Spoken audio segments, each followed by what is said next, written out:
Greetings, foolish mortals. 'Tis I, Viktorya Roze Tassi. I must apologize, first and foremost, for not posting anything for the past 2 weeks. But if you saw my update that I did for those weeks, I was really sick. I am doing much better now. Don't fret, I wasn't dying, it was just a head cold. And the same with head colds, though, once you're over them, you're over, but the cough lingers.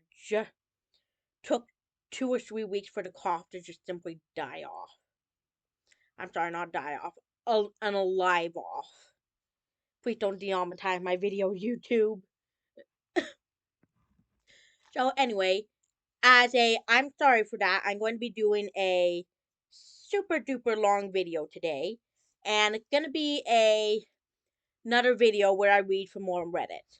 Now, nothing exciting happens in my life these days to where I need to do a story time. So, yeah, let's get to it, shall we?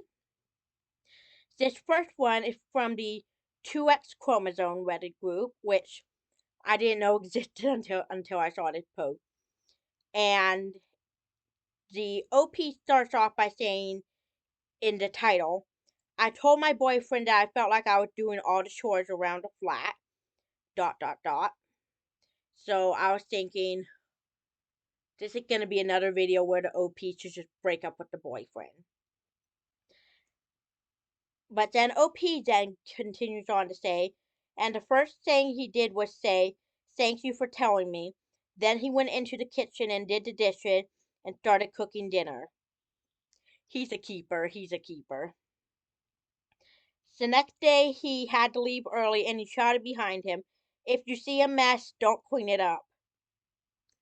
Where is a man like that for me? Just man, woman, like whatever. OP then wrapped it up by saying, what a stand-up dude. No confrontation, no anger, no denial, just, okay, and let's do better from here on out. That's so awesome. Just, I'm sorry, but the world needs more men like him out there. Continuing on. So this next one is from the Reddit group, Traumatized Them Back. I just absolutely love reading this group because it's just basically a bunch of people, women primarily speaking, having crops back to people who ask them when they're gonna get married, when they're gonna have kids, just basically a bunch of rude stuff like that. And you may not see it being rude, however, it's rude to me. Just, I'll go into that in another video. And OP starts off by saying in the title, I made them stop asking for grandbabies. This is gonna be good. My wife, 41 female, and I, 34 female, got married 5 years ago, and immediately her aunties and cousins began to demand that we have children. We held them off for a while, but then it became the main topic of conversation whenever we visited. As I'm the youngest of the two of us, it was assumed that I would be the carrier. Really? People out there do not have any manners. Well, after one auntie started guilt tripping us, I finally had enough. I raised my voice so everyone could hear, and then reminded the auntie that my wife is a carrier for, I'm gonna mispronounce this, I'm so sorry, muscular dystrophy, and that my doctor had repeatedly warned me against pregnancy because it has a huge chance of killing me. The entire house went silent for a shocked moment. As it should, people should not be rude. Then the auntie hesitantly suggested adoption. Really? And I asked, with what money? OP?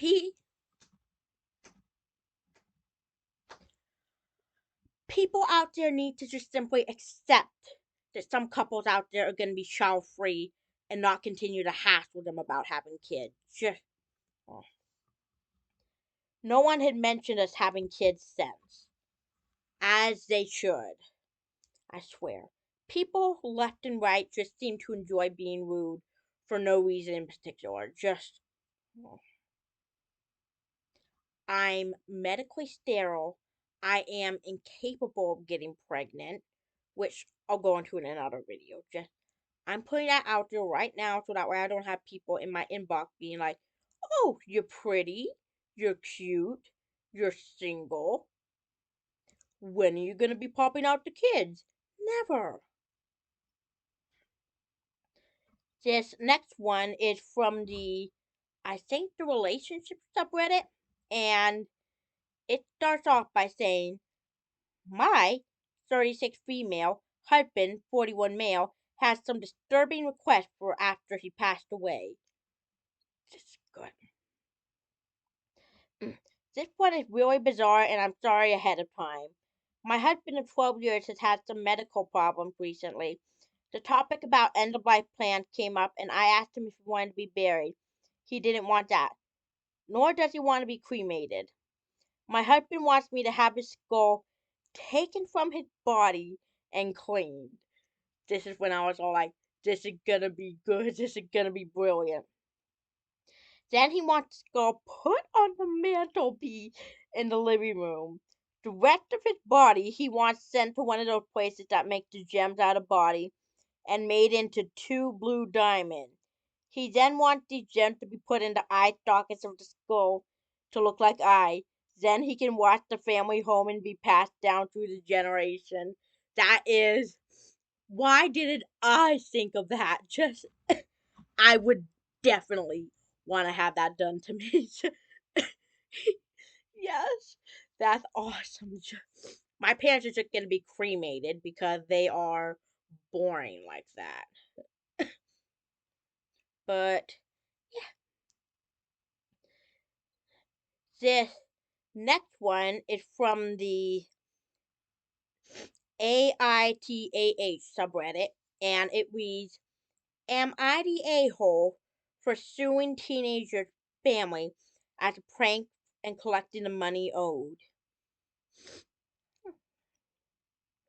This happened about 2 years ago, but some recent conflict had come up about it, and I've been made to be the villain, and I wanted a neutral opinion. One night I was out jogging, and a man in a black ski mask jumped out of the trees and ran after me with a real machete. Holy crap!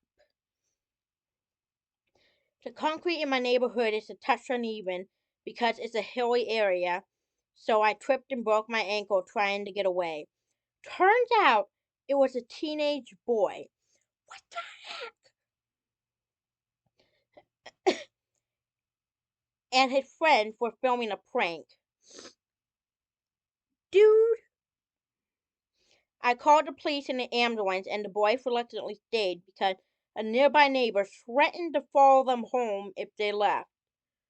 Good for neighbor. They were going to leave me if not for my neighbor. The police took a statement and the boys admitted what they did. I had to have surgery on my ankle and I was out of work for over 3 months. I made a good living, but there was a contract I had to cancel, and I missed out on making about 60K.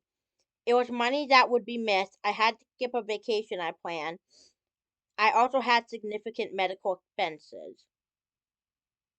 I swear, kids out there just have way too much free time on their hands. And also, I'm guessing that this took place when the pandy happened, because she said that it took place like 2 years ago. This was posted a couple months ago, 2023. So, had to happen in either 2020 or 2021, I'm guessing. Which, anyway. OP then goes on to say, "I decided to sue the boy's family for everything, which came out to be 80K. I couldn't sue him, so it had to be his parents. I'm guessing that the boy was a minor, which would explain it. I won in court. They had to pay me 20K initially, and they were supposed to pay me the installments later." Installments? Installation? A few months ago, they stopped paying me because inflations and a bunch of other stupid reasons. I told the mother that if she didn't want to pay out my lawsuit, she should have raised her son better. That was a bit of an a-hole move on the OP's part, but I can kind of see where they're coming from it. I mean, they they suffered a significant trauma of being chased by a dude in a black ski mask with a real machete. They fell down, injured themselves so bad that they had to have surgery, missed out on work, so that's like lost income and stuff. So honestly, OP, you'd be an a-hole if you didn't sue the kid's family, if you ask me. And a bunch of other stupid reasons. I told the mother she didn't want to pay out my lawsuit, she should have raised her son better. I got my lawyer involved, and their wages are being garnished now. She made a Facebook post about me and posted it on the town page, and now a bunch of randoms are blowing up mine and my husband's social media account. Am I the a-hole for taking money owed? I don't think it's fair that I'm supposed to just give up on money that some boy stupidly cost me. Now, there are a bunch of not the a-hole judgment. One person says, not the a-hole looks like a defamation suit is on its way. Just what I was thinking.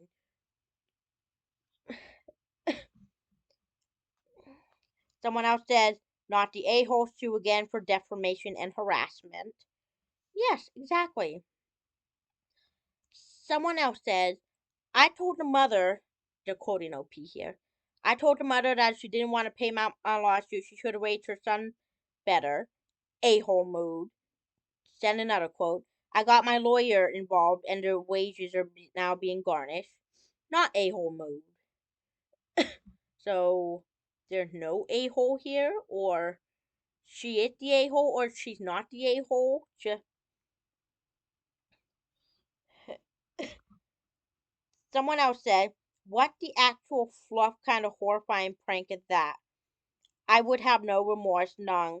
I'd blast them every chance I got. I made it clear that they are the horrifying villains here.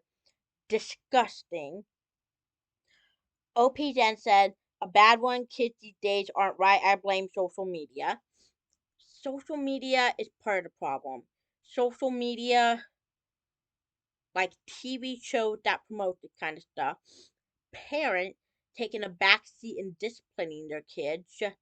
Yeah, kind of a whole lot of stuff just leading up to kids being so rotten. And finally, someone said, so running after someone with a machete in a ski mask is a joke. JFC. Yeah, I swear. I have no idea why people even find this kind of shit funny. Just, yeah. This next one is from the True Off My Chest subreddit, and it's called I Lace My Braids with Thumbtack as a Self-Defense Tactic. Already I'm curious. I, 28 female, was 24 years old at the time and worked in this independent kitchen with no HR department as a cook for several years. There was a brief period of time where a coworker was pulling my hair repeatedly after being asked and told not to. He didn't even stop when my manager told him to fluff off. So I got permission from my sous to take things into my own hand. I braided my hair from work one day and wove thumbtacks into it. I was met with a yelp when he tried to pull my hair again, and he never did it again. Bravo, OP. Bravo. That's the way to do it. Someone's being aggressive to you and not stopping, and no one is doing anything. I mean, management said stop it, the sous says stop it, but they didn't say, hey, if you continue to do this, then you're going to be fired, which I would have said to them, hey, do this now, but that's just me. This has been on my mind lately because it was a pivotal moment for me in the way that I allowed people to treat me. Good for you, OP. Good for you. This next one is also from the AITAH subreddit group, and it is a repost of something that someone posted up, and it's called, "Am I the a-hole for putting my profoundly autistic daughter on birth control?" Already, I can kind of see where the OP's an a-hole in there. I'll get to that in a minute. I, 45 female, have a daughter, 19 female, Layla, who is profoundly autistic. She was diagnosed as a young child, and due to the efforts of her speech and OT and her own hard work, she has been able to gain a lot of independence, daily living skills over the years. As she started hitting teenage years, Zoe started facing an extreme struggle with her period. Due to her diagnosis, she is estimated to have the development of a 3 or 4 year old child. 3 or 4 years old, yet she's already extremely independent? Okay, so I may be a bit of the a-hole here, but when OP said that Layla was already extremely independent, I imagined her cooking her own meals, being able to make her own bed, going out grabbing mail, stuff like that. But then she said that Layla has the, let me see, development age of a 3 or 4 year old child. I just, educate me in the comments down below, please. This makes her month cycle extremely painful and confusing for her. She does not know or understand why she is bleeding or in pain. She suffers from bad cramping, which is difficult to treat as she has a hard time communicating when she is in pain. Aside from the pain, the hygienic side of her cycle is difficult for both her and me. Due to the painful nature of the cycle, keeping things consistently clean is extremely hard as there is a negative association there, and she does everything she can to avoid dealing with her period. After trying different OT therapists and plans, both me and her father, her OT therapist, and her pediatrician have decided the best thing to do was put her on birth control so her cycle can be managed. We safely have her skip the majority of her cycle through the year, and it's been a blessing for us. It had been 4 months, and not only has she been able to avoid the pain she goes through every month, but her general mood and demeanor has improved as well. Her therapist believes that her irregular cycles were causing her a lot of anxiety. OP, why are you explaining this to Reddit? I mean, I'm personally the kind of person where I'm all like, if someone is on birth control, it should be no one else's business except for the person receiving birth control, their significant others, and their doctor, and their therapist. No one else out there should know.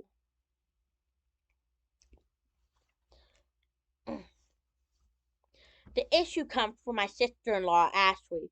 She was over at the house yesterday with lunch when she asked me how Layla's been doing recently. I told her that she was doing very well and explained the changes we made in the last few months. OP, why the actual hell are you telling people that your highly autistic daughter, is on birth control? I'm sorry, but I do not see the appeal in people telling other people about their own private business.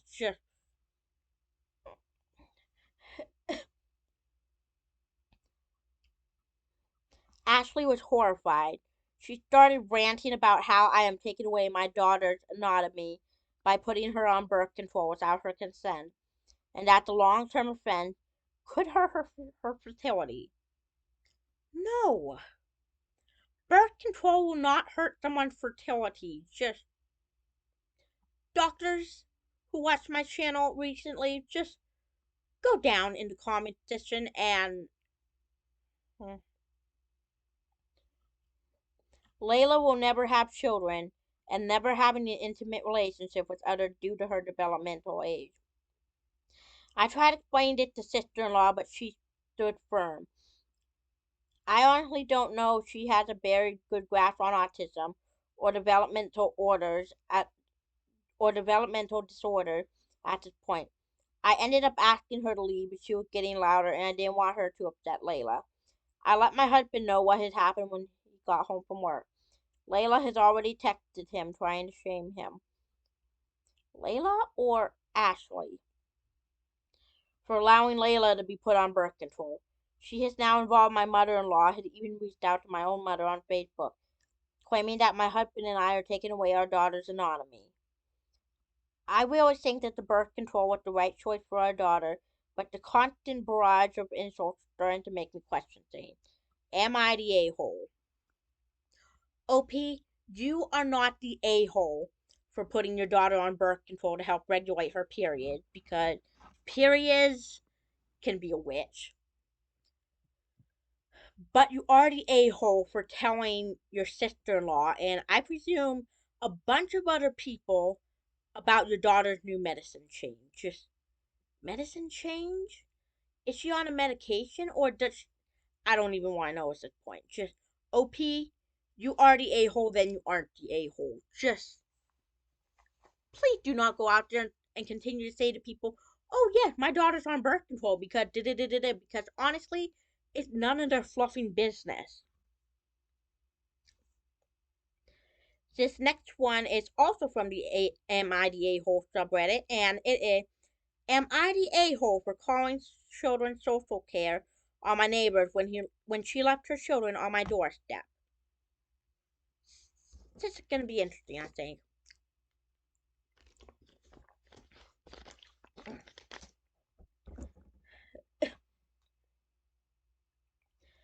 At the time, I thought I was in the right, but I am second guessing myself after my husband had a go at me. Me, 29 female, and my husband, 27 male, live in a cul-de-sac. Everyone is too close to one another, and it means people are naturally in each other's business. Boundaries, established boundaries, just right from the beginning, I had issues with one of our neighbors. She is the type of woman that lets her children wander about without a care. But that is not the worst part. She has an uncanny skill for talking to neighbors into babysitting for her. I am normally the type to say no, but I have been roped into it way too many times. Boundaries. If someone can't follow a boundary, then you by all right have the right to be pissed at them. Just Yesterday she came knocking on my door again, so I pretended I wasn't home. She continued to knock harder, and I thought she would yank the letterbox right off. So I went to answer. She quickly said a few sentences that I couldn't quite understand, and that she would be back on Sunday. She has 6 children, ranging, ranging, ranging from 6 months to 7 years old. I told her I couldn't, and that she said the black cab was waiting for her. I tried to grab her hand to stop her from leaving. I said I was unable to, and she ran off and got in the cab. Some people should not have children. I was pissed, and that was putting it mildly. I waited 40 minutes, then I sent her a text saying that if she couldn't pick them up in 10 minutes, that I would call children's service.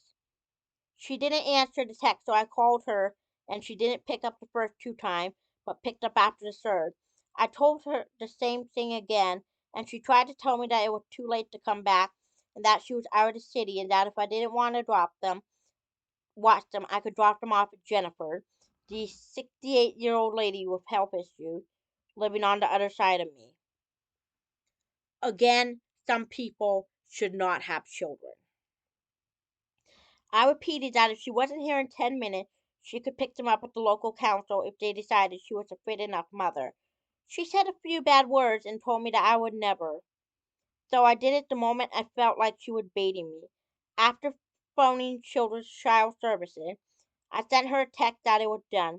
She phoned me back and said she was halfway to Blackpool and that she would murder me if it was true. So I sent her a video when Child Services picked them up. The police were there too, as they often tag along for collecting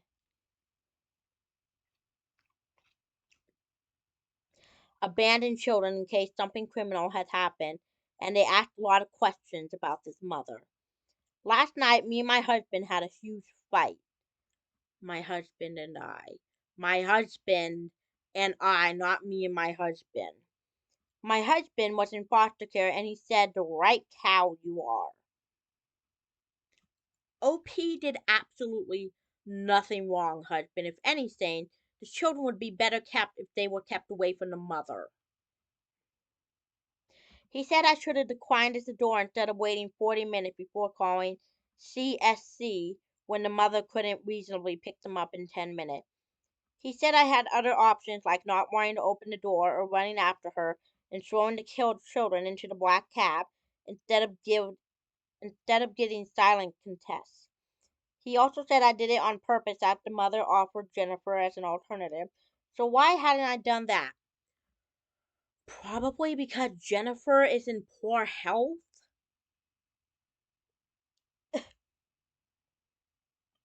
In my defense, I am not comfortable to hand over children to a third party, and good manners say you don't show up on an elderly lady's doorstep and give her 6 unruly children to deal with for a few days. I never would have lived that shame. My husband argued that I had dropped them off at Jennifer's. I would no longer be my business, but something between the mother and the other neighbors. There's a bunch more, however. OP is not the a-hole. The husband is the asshole, and also the mother is the asshole. The children are completely innocent in all this. Someone says, unpopular opinion, but someone who has 6 children they can't care for should have been fixed. Yes, exactly. She should have had her tube tied after she had 2 or 3 kids and realized, I cannot care for kids. I'm not a fit mother. Or the term spaded. I know of a jerk who's proud of having fathered 10 babies with 4 different women. Yikes. I swear, some guys just don't know how to keep it in their pants.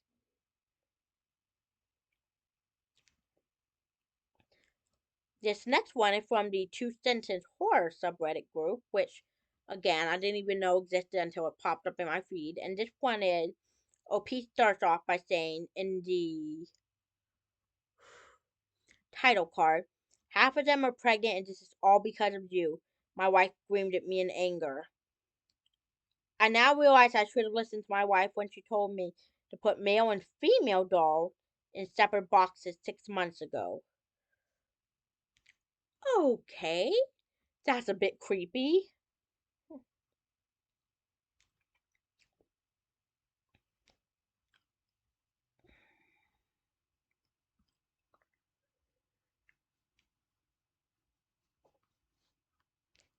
I have 4 more to read from, I think. This next one is, am I the a-hole for lying to my daughter and not letting her use her inheritance to go to a private high school? I can kind of already tell who the a-hole is, but I'm just going to simply continue reading. My husband and I have 4 kids, 21, 14, 12, and 7. Our 21-year-old Gabriella is for my husband's first wife. My 14-year-old Lucy is extremely bright. We own a restaurant and she works for us on weekends for some spending money, and Lucy remembers everyone's exact order without writing anything down. She's incredible with anything involving numbers and loves math and science. Good for her. I hated math and science in high school. Last year we walked in on her doing Gabriella's pre-nursing anatomy and chemistry homework. Was she doing the homework for Gabriella, or was she just doing it because she was bored? I mean, when we asked her why she was doing it, she said she saw and thought it would be fun. She tutored Gabriella in a class she wasn't even taking. Gabriella wasn't taking the class, or Lucy wasn't taking the class. I'm a bit confused there. Last year, one of our regulars was talking to Lucy while we were slow. He was telling her how he worked for a private school a few blocks from the restaurant and how he thinks Lucy should apply. He showed her pictures of the science lab and she fell in love with the school. That night she was begging us to apply. My husband and I already knew about the school. We looked at it for her before. It's one of the best in the state, but it's nearly 60K a year. It's extremely competitive, approximately 10% acceptance rate, so we decided to let her apply because chances were that she wouldn't get in. We applied, she took the test and interview, took a private tour, and even shadowed for a day. We made sure she knew that the chances of her getting in were slim to none. She was accepted with a good financial aid package, 15K tuition, all fees covered, but we still couldn't afford to shell out 60K just for high school, so we told her that she wasn't accepted. She was devastated for a week, but she started to get over it. We did manage to get her transferred to a better public school. Better than the private school or better? I don't know how, but she recently found out that she actually did get into the school, and she had been furious ever since. She yelled at us too many times to count, cried for days, and is now upset that we wouldn't use the college fund that my parents set up, 45K, to help cover the cost. When I said she can't touch it until college, she started saying she could have used her inheritance from my husband's parents, approximately 400K, to get in. I again said no, it should be used for a better purpose like buying her first house. There's also the issue I can't give her younger sibling the same education if she goes there, and that will cause problems with them. Oh, P, can you possibly be even more than a big a-hole? She hadn't spoken to us in over a week, so I wanted to know if I was the a-hole. You're a big a-hole, OP. I can't math at all, but yet I can already tell you that 60K out of 400K is like barely scratching a dent into it. Someone says you were a giant a-hole for going through the whole charade, knowing that if she was accepted, you could not afford to send her, or would not allow her to use the funds that you had. You are an even gianter asshole for lying to her about it. Even feeling that she had the right now is completely justified, even though your ultimate decision was probably the right one. You'd be lucky if this ever child trusts you again. OP, it would not surprise me if Lucy goes no contact with you and your husband the second she turns 18. I would highly support her if she did that. I have a bunch of other comments saved up, which I'm not even going to go into. OP's an a-hole, simple put. This next one is again from the Am I the A-hole subreddit, and it is Am I the a-hole for asking my sister-in-law if she has a degree in psychology? Okay. This past weekend, my sister-in-law, Susie, 24 female, came over to visit my wife, 30 female, and I, 34 female, for dinner and drink. Susie had recently broken up with her boyfriend of 2 years, and it seemed to me like the sole purpose of her visit was to vent about him. No matter how many times my wife and I tried to change the subject or talk about something else, Susie would find a way to bring it back to her relationship with her ex-boyfriend. After about an hour of hearing about Susie's ex, I left the room and wandered off to find something else to occupy my time. But shortly after that, my wife came and asked me if I could start dinner earlier than what we expected because she was getting hungry. We have a pretty large island counter in our kitchen, and Susie and my wife sat there drinking while I was cooking. Again, every single word out of Susie's mouth was about her ex. And it wasn't just normal bad mouthing. She was using a bunch of clinical and therapeutic buzzwords like narcissist, gaslighting, toxic, disrespecting boundaries, etc. I tried to change the topic multiple times, but to no avail. I tried turning on music to drown out Susie's psychobabble, but she just talked over it. I finally told him that maybe they would be more comfortable on the couch instead of on bar stool, but Susie insisted that she wanted to watch me cook, even though she hadn't paid any attention to anything other than her wine glass or her ex-boyfriend. Okay. At one point, Susie described something her ex had done and asked me if it sounded like something a narcissist would do. I told her I wouldn't know because I'm not a psychologist, and I don't think I really interacted with a narcissist. She insisted on getting my opinion, and I deflected again. After she insisted a third time, I asked her in a very sharp voice, "Do you have a degree in psychology, Susie? Are you a therapist? Or are you just regulating terms that you heard on TikTok? Should call your ex a fluffing a-hole and move on, or get out of my kitchen, my God." My wife pretty much immediately scolded me, and Susie just sat there for a second before calling me an a-hole and walking away, followed quickly by my wife. I had to finish cooking, so I couldn't go after them. Eventually, just my wife came back and told me that Susie had gotten an Uber home because she no longer felt welcome to dinner because of what I did. I wonder why.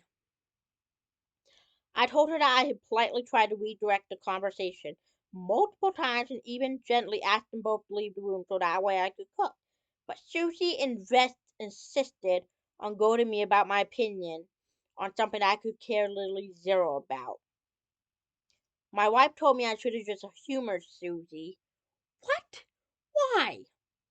Because she'd gone through a breakup and needed a safe place to vent. She was not venting, she was just, if anything, she's the toxic one in the relationship. She is lucky that the boyfriend broke up with her.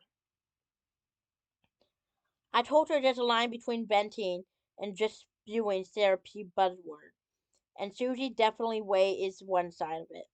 I told her I tried to remove myself from the conversation multiple times, but Susie kept insisting.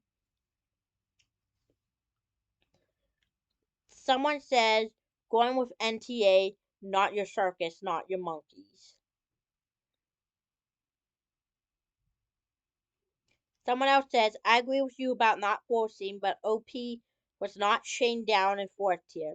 The sister-in-law is clearly an emotional wreck, and the wife wanted to be there for her in her own house. The verdict that I'm giving is Susie's the a-hole because she very clearly could not take a hint and stop talking about her ex-boyfriend. And also the OP the a-hole for being sharp with her. Just, yeah. And that is everything I have for Reddit today.